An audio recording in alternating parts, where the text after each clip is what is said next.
Students, welcome to RT academy.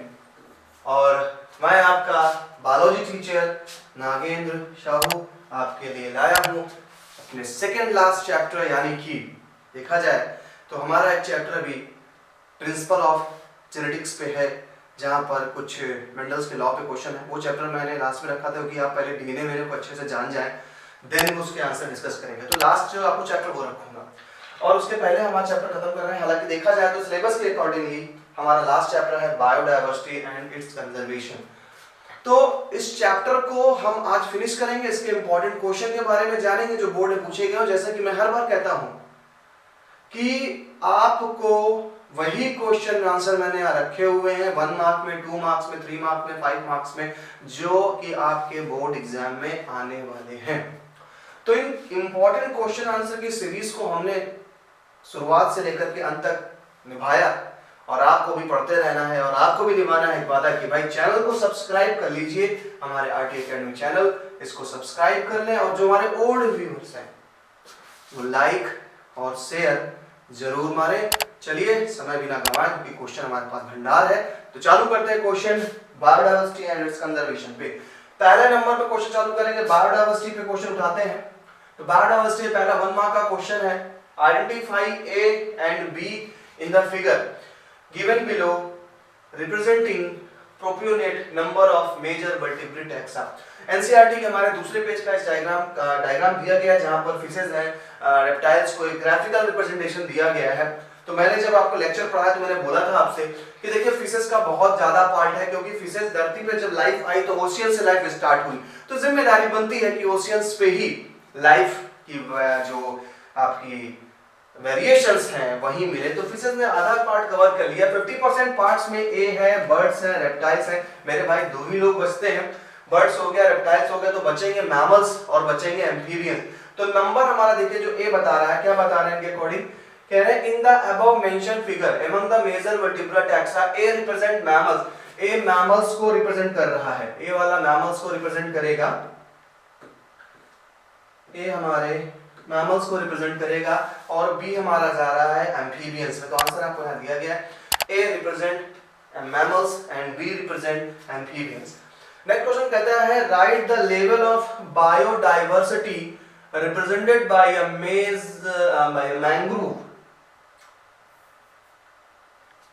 Mangrove give another example following in the same level. देखिए mangroves एक तरीके के plants हैं जो कि मॉर्शी लैंड में जनरेट होते हैं, और ये एक तरीके से जब प्लांट है एक्वेटिक मीडियम में पाए जा रहे हैं, तो यहाँ पर हमें दिमाग लगाना पड़ता है कि एक इकोलॉजी की बात कर रहा है। मैंग्रोव एक वैरायटी है प्लांट की जो आपको मॉर्शी लैंड्स पे दिखेगा। तो यहाँ पर मैंग्रोव का लिया, यानी कि एक तरीके की इसने इकोलॉजी को ले लिया है। अगर ये कहता नीम के पेड़ है, आम के पेड़ है, तो हम उसको स्पीसीज पे लेके जाते हैं, लेकिन बात कर रहा है मैंग्रोव उसके इकोलॉजिकल कंडीशन की बात कर रहा है। और जब उसके इकोलॉजिकल कंडीशन की बात कर रहा है तो हमारा आंसर होता है the mangrove represent biodiversity at ecological level. And other example of ecological diversity are deserts ले लीजिए, रेन फॉरेस्ट ले लीजिए, कोरल रीफ्स ले लीजिए। तो यहाँ पर एक चीज आपको बता दूं, और हमारे पास 3 लेवल्स है डायवर्सिटी के, 4 देखा जाए तो। पहला जेनेटिक लेवल है डायवर्सिटी का, देन स्पीसीज लेवल है डायवर्सिटी का, देन इकोलॉजिकल लेवल है डायवर्सिटी का। तो जेनेटिक लेवल मींस कि एक ही स्पीसीज की डिफरेंट जीन्स, जैसे राइस की 1000 स्पीसीज पाई जाती है, तो ये जेनेटिक लेवल पे है वेरिएशन, जेनेटिक लेवल पे डायवर्सिटी है उसकी। और अगर हम बात करें स्पीसीज लेवल पे, तो अलग अलग स्पीसीज ले लीजिए। जैसे कि मैं बोलूं हिमालयन रीजन पे राउफोलिया सर्पेंटाइना नाम के प्लांट की स्पीसीज पाई जा रही है, बहुत वहां डिफरेंट टाइप की स्पीसीज पाई जा रही है। और अगर मैं बात करूं इकोलॉजिकल, तो इकोलॉजिकल पे हमने क्वेश्चन को समझ लिया। नेक्स्ट क्वेश्चन कह रहा name the type of biodiversity represented by following 1000 varieties of mangoes in India. देखिए मैंगोज इन इंडिया एक ही, यानी कि मैंगो की 1000 वैरायटी है। अरे है तो सेम स्पीसीज है मैंगो, लेकिन उसकी वैरायटी आ गई, यानी कि जीन्स में चेंजेस हुए, इसलिए बन गया genetic diversity. Variation in terms of potency and concentration of reserpine. देखिए reserpine Rauvolfia vomitoria growing in different regions of Himalaya. Himalaya में राउफोलिया वोमिटोरिया के डिफरेंट क्या है सॉरी वेरिएशंस पाए जा रहे हैं। तो जो राउफोलिया वोमिटोरिया इसकी डिफरेंट स्पीसीज की बात कर रही है, तो ये मैटर ये होता है कि ये भी जेनेटिक लेवल पे जाएगा। Why is tropical environment able to support greater species diversity? तो बहुत ही अच्छा क्वेश्चन है, इंपॉर्टेंट क्वेश्चन है, इस पर मैं स्टार लगाता हूँ। कह रहा why tropical environment able to support the genetic species diversity? देखिए क्यों greater species diversity? Tropical latitudes have remained undisturbed for millions of years and had a long evolutionary time for species diversification. कह रहे tropical latitudes में बहुत ज्यादा climatic changes नहीं हुए हैं, बहुत ज्यादा क्लाइमेटिक चेंजेस नहीं हुए, सेम एनवायरमेंट इकोलॉजिकल कंडीशन वहां पे रही है, जिस कारण किसी भी एक स्पीसीज को फलने फूलने के लिए अच्छा खासा टाइम मिला, इसलिए वहां पर ग्रेटर वैरायटी पाई जाती है डाइवर्सिटी की। Ecornia crassips is an alien hydrophyte introduced in India. Mention the problem posed by this plant. Ecornia जिसे हम वाटर हाइकिंथ के नाम से जानते हैं और शुद्ध हिंदी में जलकुंभी के नाम से जानते हैं। आपने कभी देखा होगा, अगर आप विलेज साइड पे गए हों तो आपको पॉन्ड्स में ढेर सारे ग्रीन कलर के सिंघाड़े के पेड़ जैसे प्लांट आपको दिखाई पड़ते हैं। वो प्लांट हमारे इकॉर्निया प्लांट है और उसी को हम वाटर हाइकिंथ के नाम से कहा जाता है। इसी का एक तीसरा नाम है टेरर ऑफ बंगाल के नाम से जाना जाता है, क्योंकि ये जिस पानी में पाया जाता है उस पानी में अपनी पॉपुलेशन बहुत तेजी से बढ़ता है। तेजी से पॉपुलेशन बढ़ाने के कारण पहली बात तो सनलाइट हमारे वाटर पे बेस पे जा नहीं पाती, जिससे अदर इकोलॉजिकल इम्बैलेंसेस हो जाते हैं। साथ ही साथ बहुत तेजी से वाटर का ट्रांसपायरेशन करता है, इसलिए तालाब सूख जाता है कुछ दिनों में। चलिए भाई साहब के आंसर का जवाब दिया, इस क्वेश्चन का जवाब दिया जाए तो इनके क्वेश्चन के जवाब के लिए हमें आना पड़ेगा इनके पास, और हम आ गए इनके पास।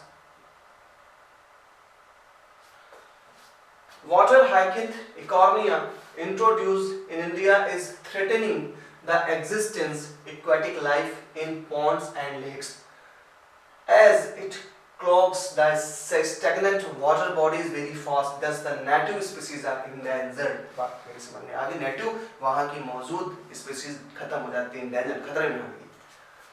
The Amazon rainforest is refers to as the lungs of planet. Mention any one human activity which causes loss of biodiversity in this region। तो देखिए human activity causing loss of biodiversity क्या है? कह रहा है कि अमेज़न रेन फॉरेस्ट को lungs of the planet कहा जाता है, कहा जाएगा बिकॉज जो हमारे अमेज़न में इतने ज्यादा प्लांट्स हैं कि आई थिंक 20 to 22% जो भी ऑक्सीजन एटमॉस्फेयर में दी जा रही है वो ऑक्सीजन देने वाले भाई साहब हमारे अमेज़न के फॉरेस्ट के पेड़ों से है। लेकिन लोग अपने फायदे के लिए उसमें कुछ ग्रो कर रहे हैं, तो प्लांट्स बेचारे ट्री काटे जा रहे हैं, चाहे वो ग्रेजिंग के लिए एनिमल्स के लिए हो, तो ये एक्टिविटीज ह्यूमन की उसे नुकसान पहुंचा रही हैं। तो क्या है cause? Many plants are cut in Amazon rain forest, कई सारे प्लांट कट किए गए हैं रेन फॉरेस्ट में। Forest are converted to grassland for raising beef cattles, beef cattle को बढ़ावा देने के लिए वहां पर ग्रेजिंग के लिए बनाया गया, तुम घास चलो। लेकिन नहीं जानते कि अमेज़न रेन फॉरेस्ट के प्लांट को आप ट्रीज को खो रहे हैं जो कि लंग्स ऑफ द प्लैनेट है। क्वेश्चन फिर से रिपीट हुआ, name the unlabelled areas A and B. अभी रिपीट किया, अब ए में फिश आ गया, बी में आ गया आपका कौन सा? एम्फीबियस। क्वेश्चन पूरा वही है, थोड़ा सा चेंजेस कर दिया है। तो ऐसे ग्राफिकल रिप्रेजेंटेशन पे क्वेश्चन आ जाते हैं। यहाँ पर दे दिया गया name the unlabelled areas A and B, the pie chart representing the global biodiversity of invertebrates showing their properties, number of species of major taxa। चलिए भाई साहब के आंसर को देखते हैं, बात क्या आंसर को देखें अगर तो ए पे हमारा क्या है? इंसेक्ट्स को लिया गया। बहुत ज्यादा वैरायटीज में इनवर्टिब्रेट्स हमारे इंसेक्ट पाए जाते हैं। अगर बी की बात करें तो बी में हमारे मोलस्कस आ गए, क्योंकि ये इनवर्टिब्रेट की बात कर रहा है, खुद बोला इनवर्टिब्रेट है, इनके बैकबोन नहीं है। तो आप कुछ जानते हैं दुनिया में एक ऐसे ऑर्गेनिजम्स हैं जो पानी से लेके मिट्टी से लेके आकाश तक की ऊंचाइयों पाए जाते हैं, वो है हमारे इंसेक्ट्स। चाहे वो बटरफ्लाई ले लीजिए, चाहे वो कॉकरोच ले लीजिए, चाहे वो हमारे प्रॉन ले लीजिए, ये सब हमारे आर्थ्रोपोड्स यानी इंसेक्ट्स के फॉर्म में आते हैं। फिर से एक पाई चार्ट पे क्वेश्चन दिया इन्होंने, और ये पाई चार्ट प्लांट्स पे लिए लेके गया है।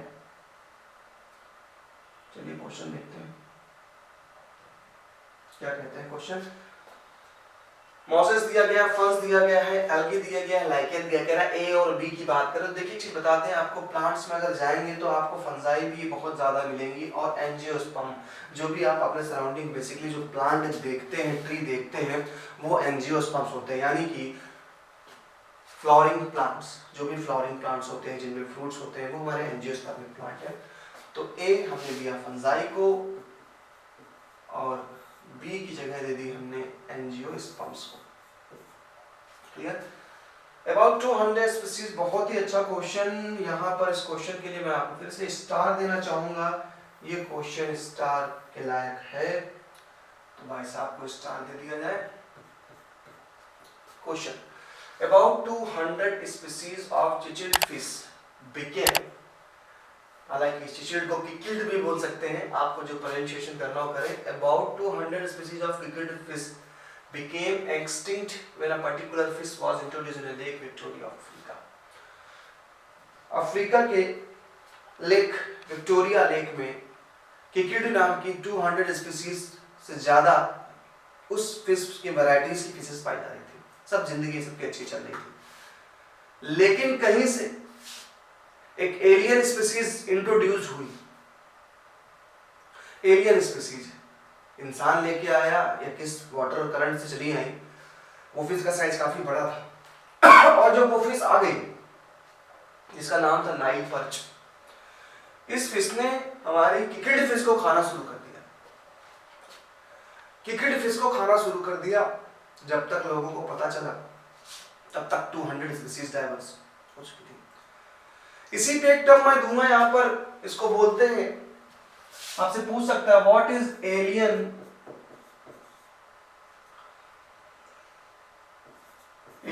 Species, alien species invasion, what is alien species invasion. तो एलियन स्पीसीज इन्वेजन का आ जाना, इन्वेजन मतलब इंट्रोड्यूस हो जाना, कोई बोलते हैं एलियन स्पीसीज इन्वेजन। से पानी तो उठा दीजिए। एलियन स्पीसीज इन्वेजन, जब नाइल पर्च एक की एलियन स्पीसीज थी, just a minute,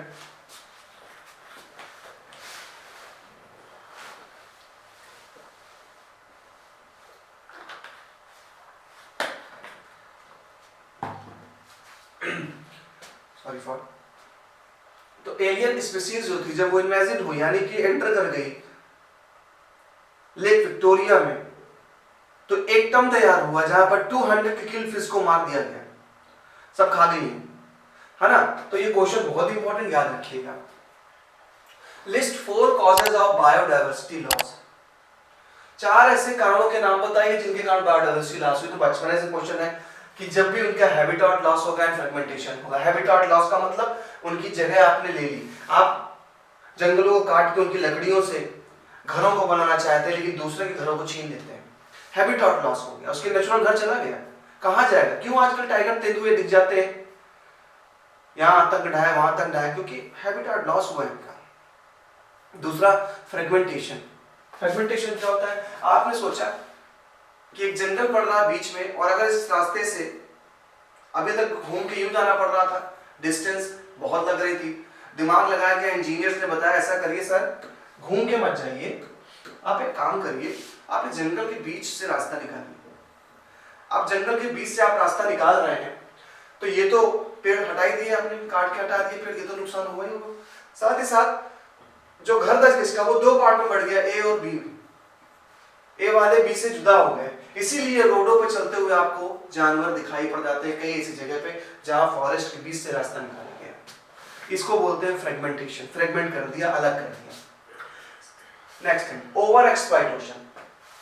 over exploitation, over exploitation का मतलब है जो जरूरत है वो नहीं, हमें जरूरत से ज्यादा चाहिए। दुनिया में चाहे नेचुरल चीजें हो चाहे आर्टिफिशियल हो, ओवर एक्सप्लॉइटेशन आप करेंगे तो वो चीज बर्बाद होगी। तो ओवर एक्सप्लॉइटेशन का मतलब टिम्बर की ज्यादा से ज्यादा क्वांटिटी चाहिए। हमें पेट्रोल बाइक चलाना है या कार चलानी है तो हमें सिग्नल्स पे गाड़ी स्टार्ट ही रखनी है। ओवर एक्सप्लॉइटेशन कर रहा है, क्या है, बंद कर दो 2 मिनट के लिए, लेकिन नहीं, आपकी केवल उंगली घुमाने के लिए आप गाड़ी को स्टार्ट रखें। ओवर एक्सप्लॉइटेशन है, खत्म हो जाएगा fossil fuel. Alien species invasion, जो मैंने बताया अभी, एलियन स्पीसीज इन्वेजन, किसी भी एलियन मतलब कि बाहरी, एलियन मतलब नहीं आसमान से कूद के आएंगे, कोई बाहरी स्पीसीज का। जैसे कि आप ले लीजिए अपने एक्वेरियम में, जब भी आप एक्वेरियम में फिश लेने जाएंगे तो फिश आपको समझदारी से देगा, कहेगा भैया ऐसा फिश दो जो फ्रेंडली हो एक दूसरे की, या तो सेम स्पीसीज की फिश रखिए, अगर आप दो अलग स्पीसीज की फिश रखना चाहते हैं तो फिर आपको बेटर है। क्यों? आपने तो गोल्डन फिश रखी है लेकिन आपने उसमें डाल दी शार्क फिश, अब जब आपने शार्क फिश डाल दी उस गोल्डन को तो खा जाएगा। तो ये एलियन स्पीसीज आपने डाला, एक बाहरी स्पीसीज को आपने डाल दिया।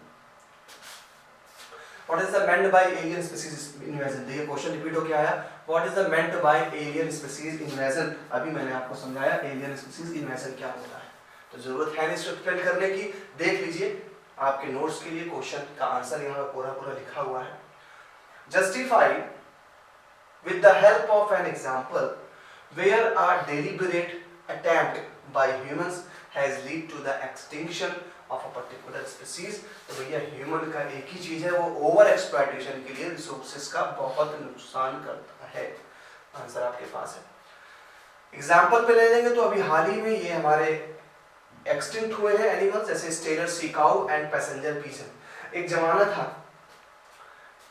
कि राजा महाराजा पीजन से यानी कबूतरों से मैसेज पहुंचाया करते थे, कई मूवीज में दिखाया गया है। अब वो कबूतर खत्म हो गए, क्यों? क्योंकि उसका ओवर एक्सप्लॉयटेशन हुआ, अपने फायदे के लिए उनका यूज हुआ, जब अपने फायदे के लिए यूज हुआ तो खत्म हो गया कबूतर।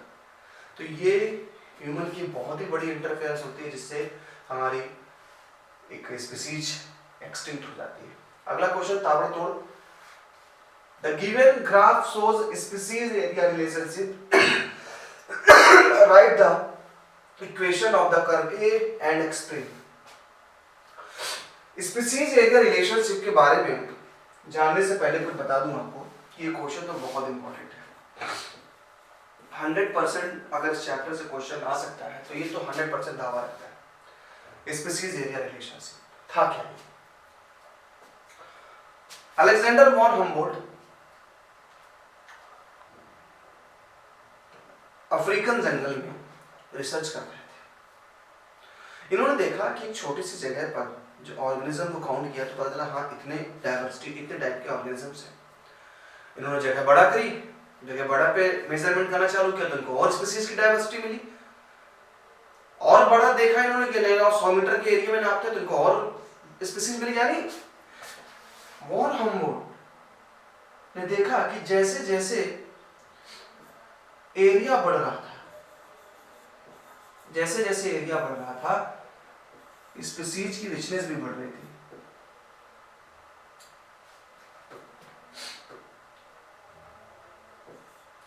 स्पीसीज रिचनेस बढ़ती जा रही थी, यानी डायरेक्टली प्रोपोर्शनल थे दोनों एक दूसरे की। ये देखा हमारे हम्बोल्ट ने, और सिंपल सी बात है, आप एक कमरे में बैठे हैं, आपसे कहा जाए भाई कितने लिविंग ऑर्गेनिज्म है, तो आप हैं, आपके फैमिली के मेंबर हैं। हमने कहा आप अपने कमरे के बाहर छोड़ करके अपने आसपास के इलाके को ले लीजिए, तो 4-5 घरों को, तो आपको और पॉपुलेशन मिली, आप और बढ़े और पॉपुलेशन मिली। यानी जैसे जैसे आप एरिया बढ़ाते जा रहे हैं स्पीसीज रिचनेस बढ़ती जा रही है, ये उन्होंने बताया। लेकिन उन्होंने बताया कि एक पर्टिकुलर लिमिट तक, फिर उसके बाद कांस्टेंट हो जाएंगी चीजें। ठीक है, तो ये था स्पीसीज एरिया रिलेशनशिप।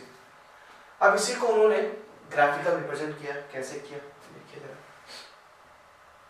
बहुत ही अच्छे क्वेश्चन है आपके लिए।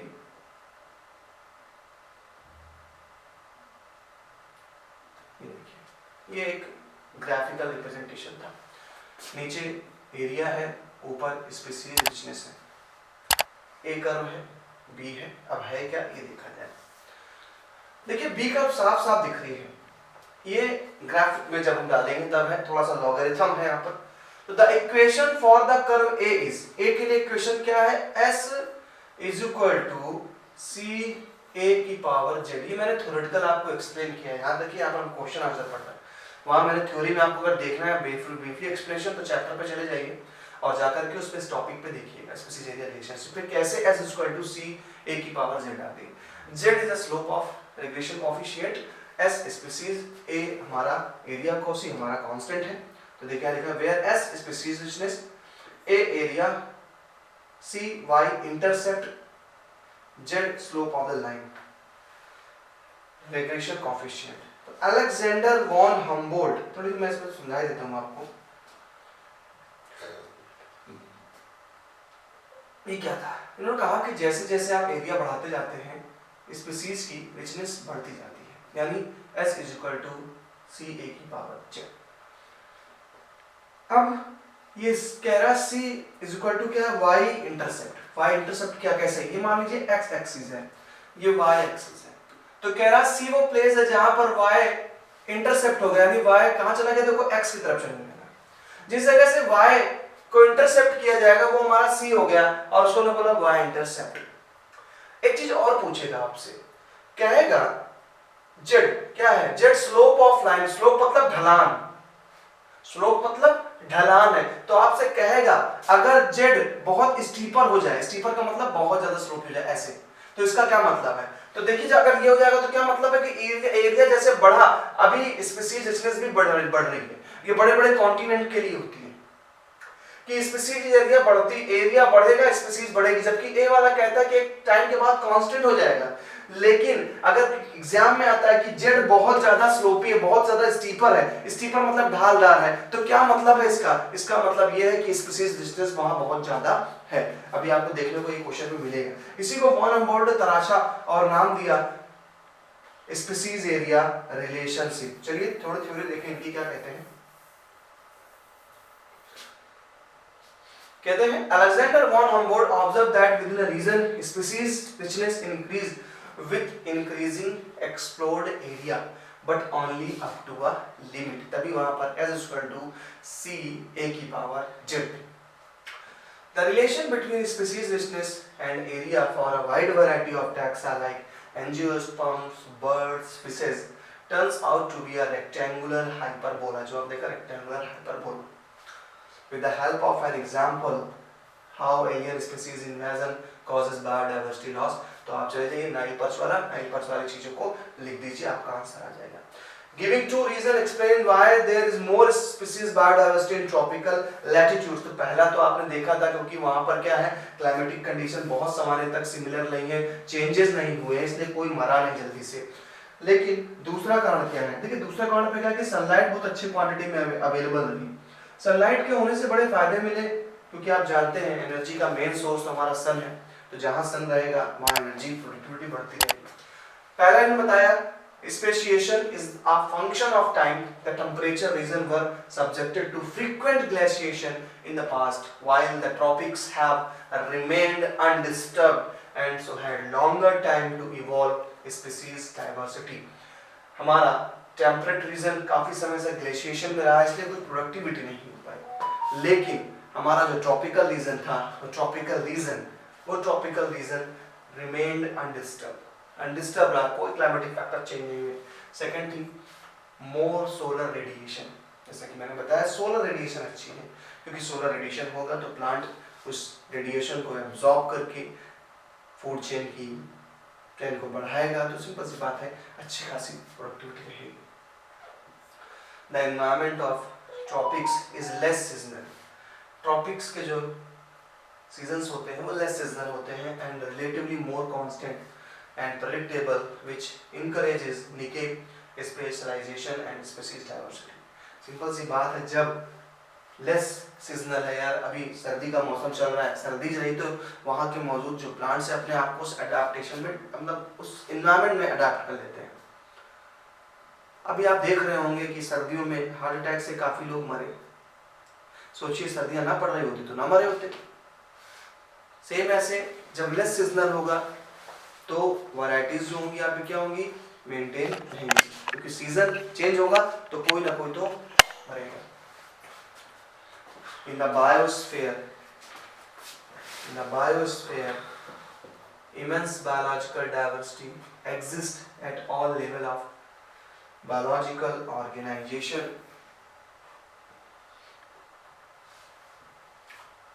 तो ये लेवल पूछ रहा है, देखिए पहला लेवल है जेनेटिक डाइवर्सिटी, अभी पहले क्वेश्चन में समझाया था आपको 50,000 genetically different strains rise of India, 50,000 rice India में है। स्पीसीज लेवल पे चले जाए, स्पीसीज डाइवर्सिटी है, जहाँ पर आपने ईस्टर्न घाट पे और वेस्टर्न घाट पे एम्फीबियंस की स्पीसीज की डाइवर्सिटी देखा, नहीं एम्फीबियंस की स्पीसीज वेस्टर्न घाट्स और ईस्टर्न घाट्स पे। तो ये आपके 2 लेवल से 3rd लेवल आपका होता है इकोलॉजिकल डाइवर्सिटी, जो अभी आपने देखा था कि एक हमारी मैंग्रोव प्लांट्स थे, तो जब इकोलॉजी के हिसाब से कहीं डिजर्ट्स है उसकी अलग इकोलॉजी, कहीं रेन फॉरेस्ट है अलग इकोलॉजी, कहीं टेम्परेट फॉरेस्ट है अलग इकोलॉजी है। This is the feature that make a stable biological community.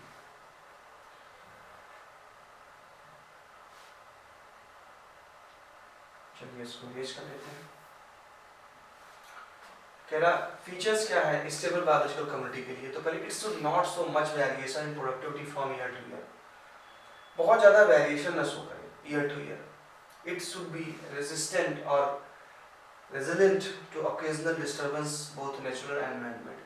Simple सी बात है, अगर नेचुरल और मैन मेड चीज़ों से बचा रहेगा तो वो स्टेबिलिटी रहेगी। It must be resistant to invasion of alien species, alien species invasion से भी बची रहनी चाहिए। पता चला सब कुछ ठीक है लेकिन कोई बाहरी स्पीसीज चली है तो सबको निपटाना था। अच्छा, इसके बाद आपका एक क्वेश्चन आता है, हाइपोथेसिस, ये क्वेश्चन इतना तो सही नहीं है। Name the sociologist who popularised the term biodiversity. Okay, तो देखिए सबसे पहले इन्होंने बायोडाइवर्सिटी के बारे में बताया, तो हो सकता है कंट्रीब्यूशन आपके लिए इंपॉर्टेंट है। तो एडवर्ड विल्सन ने बायोडाइवर्सिटी के बारे में बताया, एक सोशियोबायोलॉजिस्ट पॉपुलराइज्ड द टर्म बायोडाइवर्सिटी इनकी दी हुई थी, एडवर्ड विल्सन की, याद रखेंगे। अगला क्वेश्चन अगर आप जाएंगे तो फिर क्वेश्चन आपके पास घूमता हुआ चला आया है, फिर भी दिखाना आपको फर्ज है। क्वेश्चन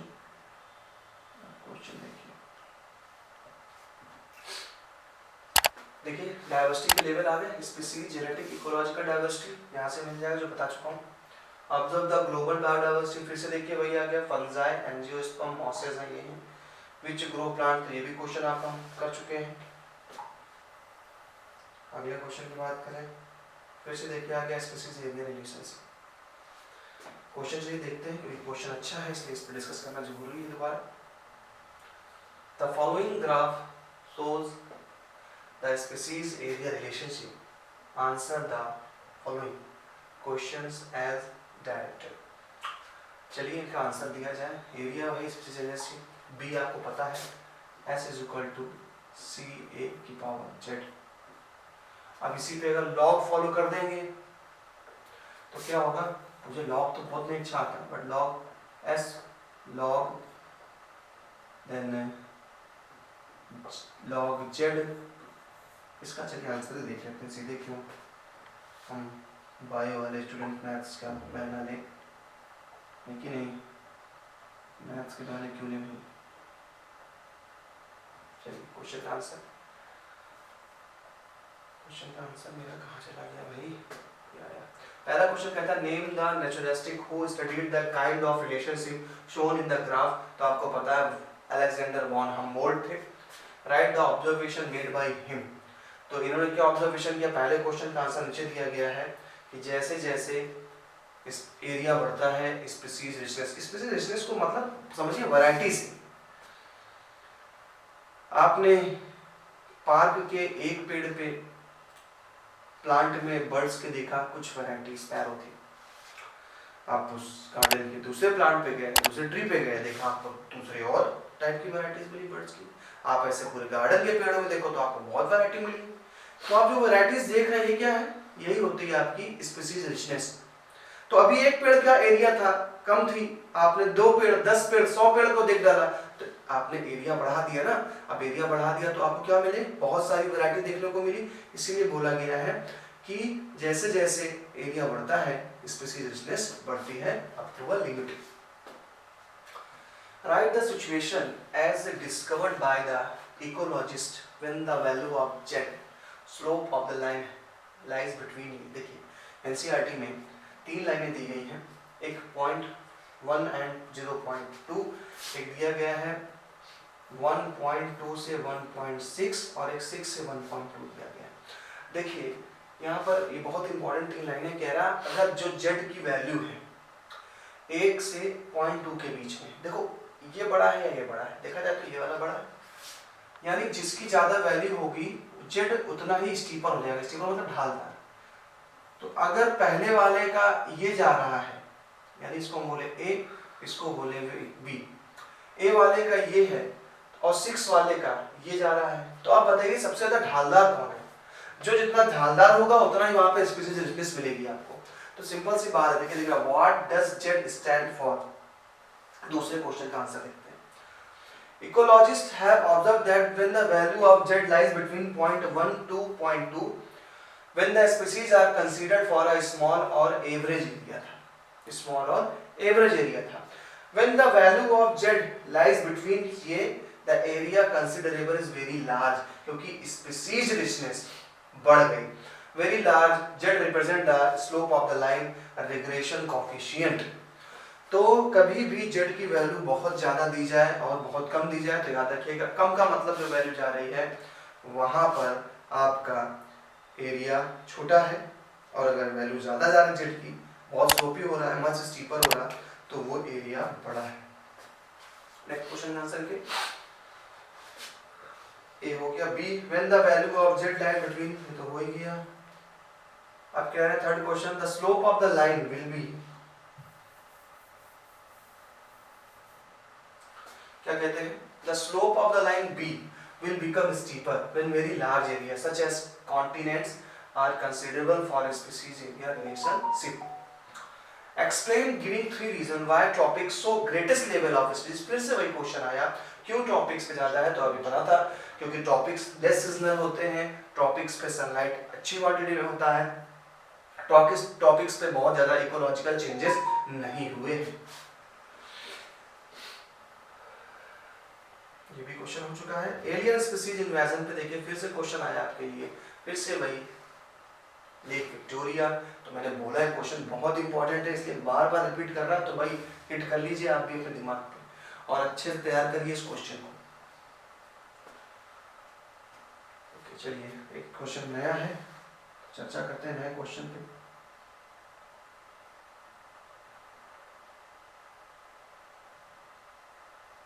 क्या कह रहे हैं क्वेश्चन में साहब? Explain by giving example how co-extinction is one of the causes of loss of biodiversity. List the 3 causes also without description. List करना है, पॉइंट करना, डिस्क्राइब नहीं करना। को-एक्सटिंक्शन का मतलब क्या है पहले समझे। को-एक्सटिंक्शन का मतलब है दो दोस्त, बहुत अच्छी दोस्ती, दोनों ने साथ जीने मरने की बात करी, कहा कि अगर एक दूसरे में से कोई भी नहीं रहा तो हम भी नहीं रहे।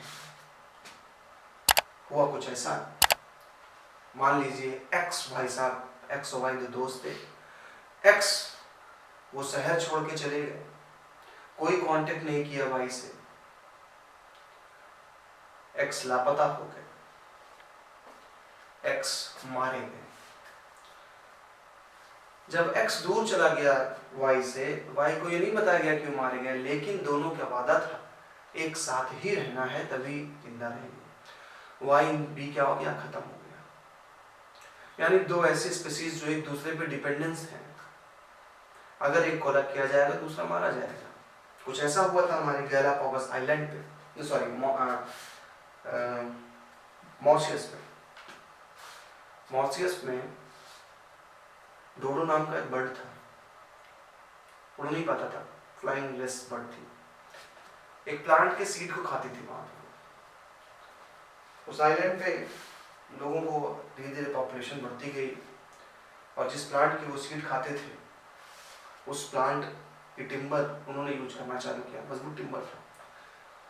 तब लोगों को पता ही नहीं था कि डोडो नाम की चीज इस पे कुछ डिपेंडेंट है, लेकिन जब ओवर एक्सप्लॉयटेशन होने लगा, पेड़ खत्म किए जाने लगे, तो बेचारे डोडो लोगों का खाना खत्म हो गया। जब खाना खत्म हो गया तो डोडो भी खत्म हो गया, यानी को एक्सटिंक्शन हुआ। खत्म हुए पेड़, खत्म हो गए डोडो, को एक्सटिंक्शन था। दोनों के बीच एक गहरा रिलेशन था, एक खत्म तो दूसरा भी खत्म।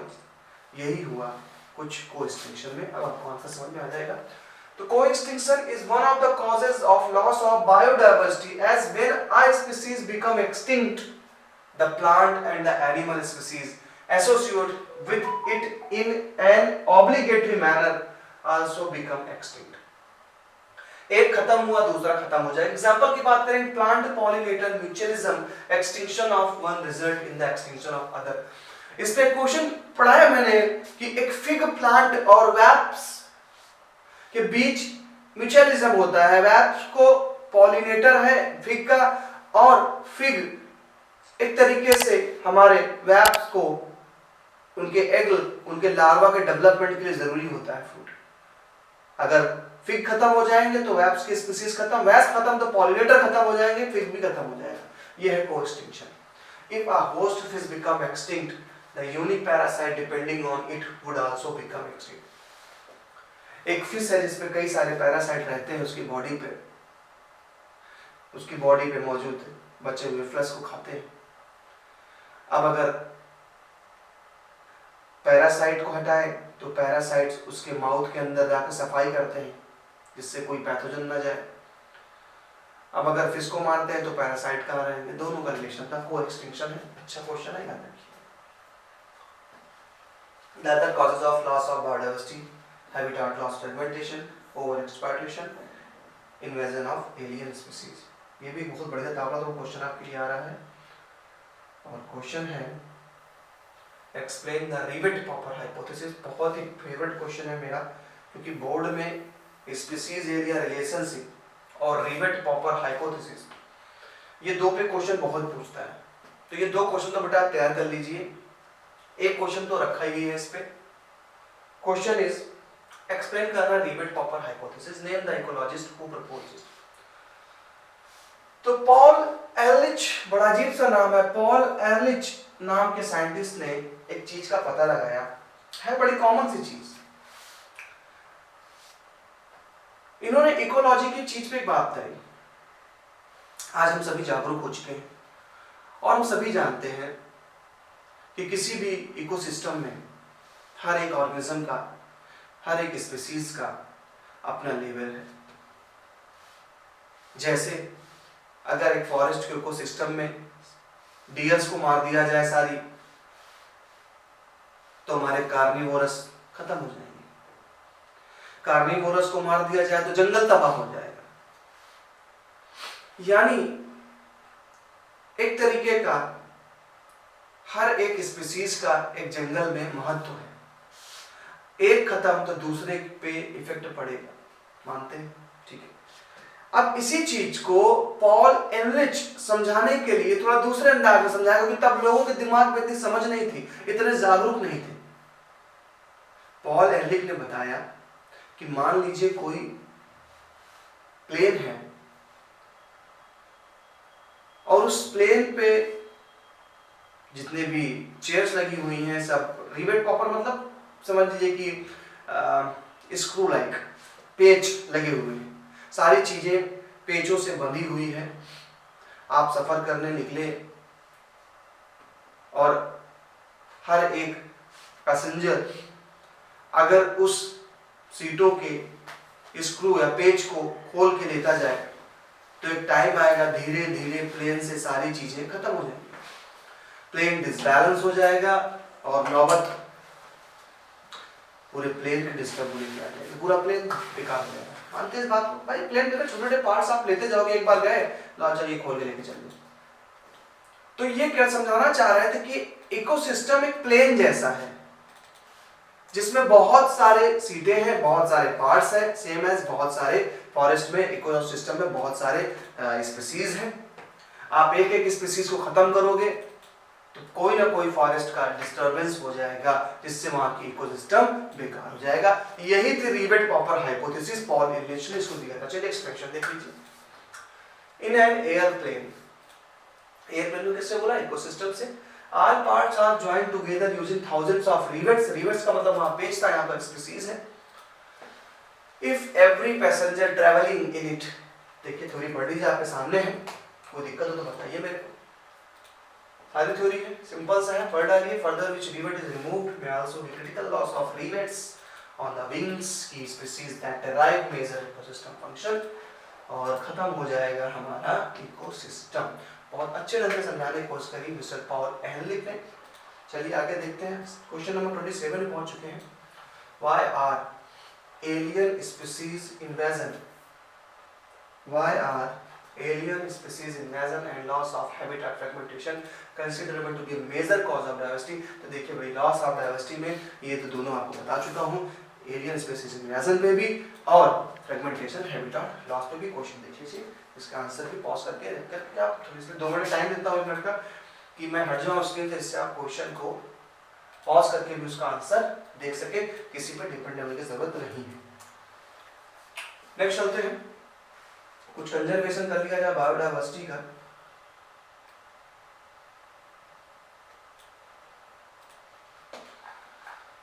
Right the importance of cryopreservation in conservation of biodiversity. देखिए क्रायोप्रिजर्वेशन का मतलब क्या है।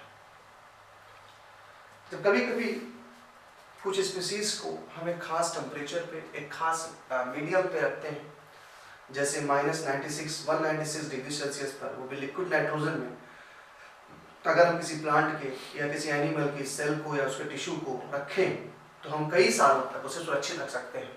और अगर वो स्पीसीज कभी एक्सटिंक्ट हो गई तो हम उस स्पीसीज को दोबारा बना सकते हैं। ये आज की मॉडर्न साइंस के हिसाब से ये कंजर्व करने का मेथड है।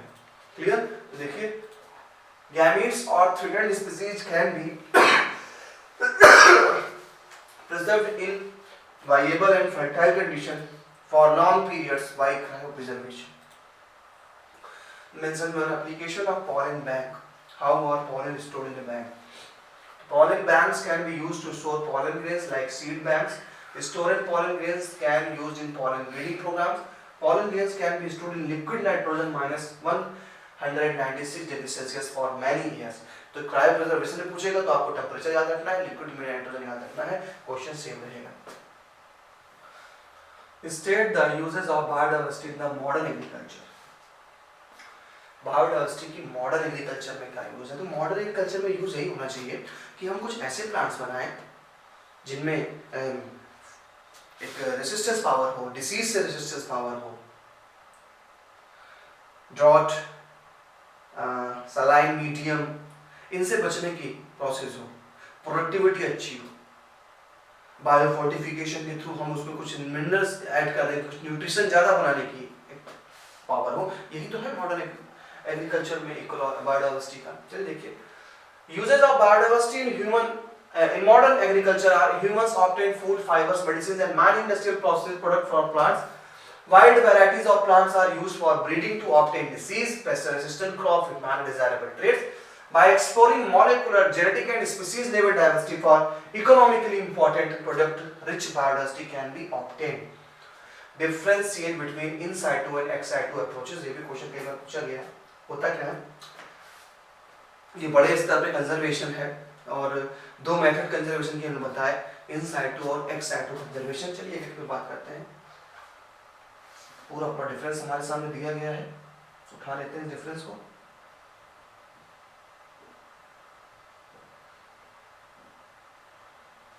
क्या कहता है डिफरेंस?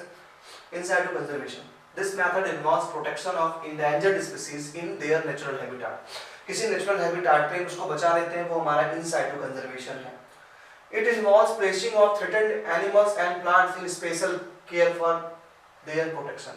मान लीजिए हम एक इकोलॉजी गए हैं और वहाँ पर देख रहे हैं वो प्लांट्स गड़बड़ हो रहा है, तो हमने उस प्लांट्स को, पॉलन ग्रेन को या उसको हम बोटेनिकल गार्डन में शिफ्ट कर दिए। ये था एक्स साइटू कंजर्वेशन, वहाँ से उठा के ले जा रहे हैं, एक्सटर्नल से बना एक्स साइटू, वहीं पे कर देंगे इन situ conservation. It helps in recovering population in the surrounding where they have developed their distinct feature. It helps in recovering population or preventing their extinction under stimulated condition। यानी जो हम एक आर्टिफिशियल कंडीशन देंगे उसको बचाने के लिए, उसकी बात कर रहे हैं। एग्जाम्पल अगर आ जाए इन साइटू पे तो नेशनल पार्क्स हैं, बायोस्फीयर रिजर्व्स हैं, वाइल्ड लाइफ सेंचुरीज हैं, इधर बोटेनिकल गार्डन और जूलॉजिकल गार्डन है। Okay, biodiversity must be conserved as it plays an important role in many ecosystem services that nature provides. Explain any two services of the ecosystem. कह रहा भाई ecosystem क्या services देता है आपको। पहला, forest ecosystem mitigates droughts and floods, सूखे से, पानी से, बाढ़ से बचाएगा। The wild life help in the pollination of crops, wild life pollination of crops में हेल्प करती है। Why certain regions have been declared as biodiversity hotspot, बहुत बढ़िया, hotspot का चीज होती है समझ में, तो फोन वाला हॉटस्पॉट में समझिएगा इसको, ये हॉटस्पॉट है क्या। Certain regions are declared hot spots by the environmentalists because these regions have very high level of species richness, यानी वो जगह है जहाँ पर species richness हाई लेवल पे मिलती है। आप ढूंढते ढूंढते थक जाओगे, इतनी हाई स्पीसीज, वो हॉटस्पॉट हो गए। तो इससे हमारी इंडिया की बात करें तो वेस्टर्न घाट्स है, श्रीलंका है, हिमालयन और इंडो बर्मा रीजन्स है, ये हमारे हॉटस्पॉट हैं। There are many animals that have become extinct in the wild but continue to are mentioned in the zoological parks. तो एक्साइटो कंजर्वेशन है, हमने zoological parks में उसे रखा हुआ है कि वहाँ से ख़त्म ना हो, हमें पता है बाहर एटमॉस्फेयर में मारे जाएंगे, तो हमने उन्हें बचाए रखने के लिए इन साइटो कंजर्वेशन का यूज किया। ओके, इसके बाद ये क्वेश्चन तो थोड़ा कम था, सही ही हम इसको ले चलेंगे थोड़ा आगे क्वेश्चन पे। देखिए इन साइटो और एक्साइटो कंजर्वेशन आपको फिर से यहाँ पे मिल जाता है। इन साइटो और एक्साइटो कंजर्वेशन का क्वेश्चन आपके पास फिर से आ गया, तो डिफरेंस वही है, इन साइटो और एक्साइटो कंजर्वेशन सारा मटेरियल वही मिलेगा। क्रायो प्रिजर्वेशन पे देखिए टेक्निक पूछी गई क्या होती है, अभी हम लोग पढ़ के आए हैं। क्रायो प्रिजर्वेशन पे टेक्निक क्या है, 5 मार्क के क्वेश्चन पे आ जाए, तो ये भी क्वेश्चन थोड़ा सा नया है, पढ़ना जरूरी है। कह रहा है why is there a need to conserve biodiversity, biodiversity को कंजर्व करने की जरूरत क्या है, क्यों कंजर्व कर रहे हैं बायोडाइवर्सिटी को भाई।